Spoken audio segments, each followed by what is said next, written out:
Salut mes chouchous, je suis très heureux de vous retrouver sur cette nouvelle capsule. Une nouvelle capsule très intéressante, en tout cas je l'espère pour vous aujourd'hui. Avant de démarrer, deux choses. D'abord, je tiens à vous exprimer toute ma gratitude et mes remerciements pour le fait d'abord d'être dans ma vie. Ça c'est très important parce qu'on partage quelque chose ensemble assez régulièrement. Vous êtes nombreux à me dire que ou alors le matin ou le soir ou dans la journée ou sur le trajet du travail, je passe un petit moment avec vous et ça me touche beaucoup. Et les retours et les commentaires que vous me faites sont juste magnifiques, donc merci beaucoup. La deuxième chose aussi que je vous rappelle, qui est importante, c'est que vous pouvez télécharger gratuitement mon livre sur internet, www.david.lefrançois.com, un livre sur l'intelligence motivationnelle que j'ai décidé de vous offrir. D'accord ? Et puis c'est aussi une bonne façon d'être informé sur toutes mes futures dates de conférences ou de formations, parce que vous êtes souvent nombreux à me poser la question quand est-ce que je donne une prochaine formation. Alors aujourd'hui, un thème qui va toucher une fois encore à la logique d'apprentissage, c'est ce qui va me permettre de pouvoir grandir, de passer à un niveau supérieur. Et vous savez que c'est mon dada, c'est mon credo, j'adore ça. Je sais que vous aussi, alors je vous en fais une nouvelle. Et aujourd'hui, j'aimerais vous interpeller sur la logique de confort. Moi personnellement, je ne sais pas pour vous, mais moi, j'aime le confort. J'aime mon confort, d'accord ? Je pense que vous aussi, vous aimez le confort aussi, ok ? Et j'ai presque envie de dire, c'est complètement légitime. Par contre, j'aimerais vous apprendre quelque chose de très important. Parce que ça peut vraiment avoir un impact sur tout ce que vous désirez apprendre dans votre vie. Dans le cadre de l'accompagnement que j'ai eu avec les sportifs de haut niveau ou de professionnels de haut niveau, que ce soit dans le monde de l'entreprise, dans le monde artistique, et bien vous allez voir que le luxe, le confort, ça fait pas bon ménage avec l'apprentissage. Surtout quand on veut un apprentissage qui va être rapide, profond et efficace. Alors, je sais quand on fait du sport, on veut des appareils de pointe, on veut un bel environnement, une belle vue, un éclairage parfait, un vestiaire au top de la propreté et surtout des serviettes hyper moelleuses et propres. Et sachez que c'est pas du tout la meilleure stratégie. Pas du tout. Je vais même aller plus loin, le luxe, c'est carrément un poison motivationnel. Ce que je veux dire par là, c'est que sans qu'on le sache, en fait, ce luxe, plus c'est sympathique, plus l'environnement il est chaleureux, plus il est cosy, et plus il nous pousse à fournir moins d'efforts. Et ouais, c'est comme ça. C'est comme si notre environnement nous envoyait un message très fort du style « Allez, c'est bon maintenant, t'en es arrivé là, on est aussi là pour kiffer. » D'accord ? Et en fait, si vous remarquez ou si vous avez la chance de visiter les plus grands centres d'apprentissage au monde, ils sont tous sauf luxueux. J'ai presque envie de dire qu'ils sont même carrément à l'opposé du luxe. Par exemple, les meilleures écoles de musique au monde sont des endroits les pires que vous pourriez imaginer.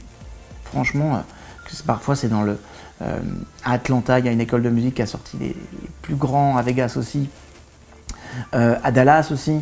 Quand vous voyez les centres à l'extérieur, tu as le sentiment que tu es un petit peu dans un centre aéré de province française, quoi. Tu vois ? Par exemple, moi j'ai aussi eu la chance de visiter le North Baltimore Aquatic Club.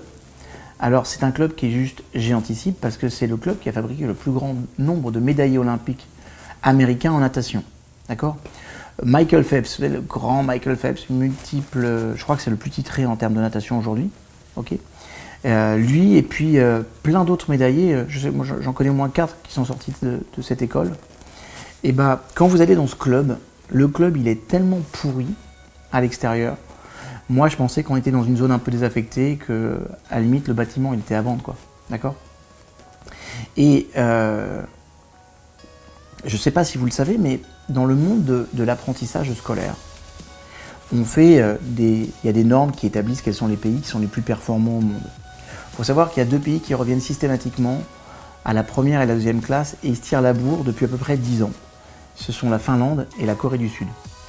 Ils sont en permanence en tête du podium, de tous les programmes internationaux. Ils ont développé des stratégies d'apprentissage qui vont permettre d'intégrer plus rapidement, plus facilement et plus profondément ce que les élèves ils ont à apprendre. Maintenant, vous devez savoir que systématiquement, les examinateurs font toujours les mêmes rapports et à la fin, il y a toujours la même annotation. Dommage que les salles soient aussi austères et qu'elle n'est pas changée depuis les années 60.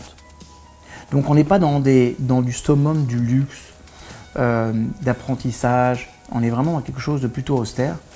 Et c'est à ce moment-là que le cerveau il peut se concentrer, non pas sur les distractions extérieures, sur le confort, mais sur la volonté de sortir de la condition dans laquelle il est. Comprenez que quand vous voulez développer de nouveaux apprentissages, vous devez envoyer ce message à votre cerveau. Okay ? Et les messages forts qu'on va lui envoyer, ça doit être de réussir et de se sortir de là où on est. Ça, c'est la meilleure stratégie neuronale. Okay ?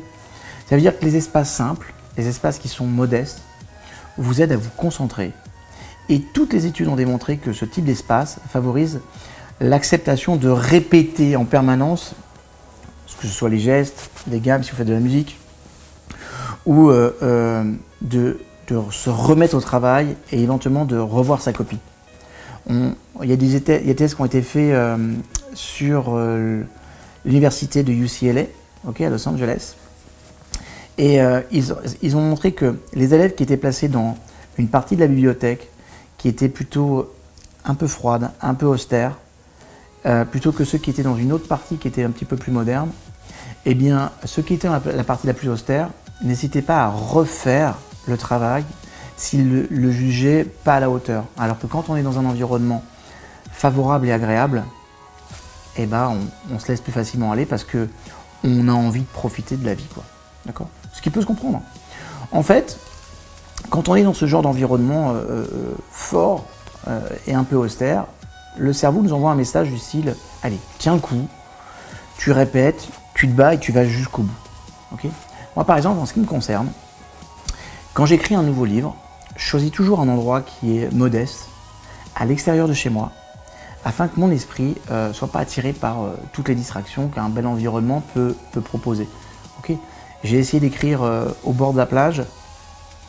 On est plus attiré par la contemplation des lieux, en vrai, que par cette capacité qu'on a de vouloir bosser. Donc, mes chouchous, pour apprendre, quand vous avez le choix entre la version de luxe et le modèle de base, eh ben vous choisissez le modèle de base. Je peux vous garantir que votre cerveau va vous remercier. Maintenant, pour tous les autres domaines de vie, faites-vous toujours plaisir. Choisissez au contraire le top of the world. Tirez-vous vers le haut en permanence. Ok mes chouchous, ça c'est super important.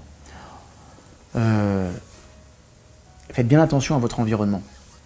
Tout le temps. Surtout quand vous êtes dans une situation d'apprentissage, plus c'est confort, moins on apprend. D'accord ? C'est pour ça que vous verrez autour de vous un tas de personnes qui vous disaient « Mais moi, j'ai grandi dans un environnement, tu verrais, on était dans une petite pièce, je ne pouvais pas obligatoirement facilement me concentrer parce qu'il y avait la vie de tout le monde. » Et ces élèves-là avaient des notes exceptionnelles. D'accord ? Donc, la modestie, la simplicité, ça aide à l'apprentissage. Ok mes chouchous ? Partagez, likez, resuivez d'autres capsules, je vous aime. Et puis on se retrouve nous sur une prochaine vidéo, que ce soit sur Facebook ou sur YouTube. À très bientôt.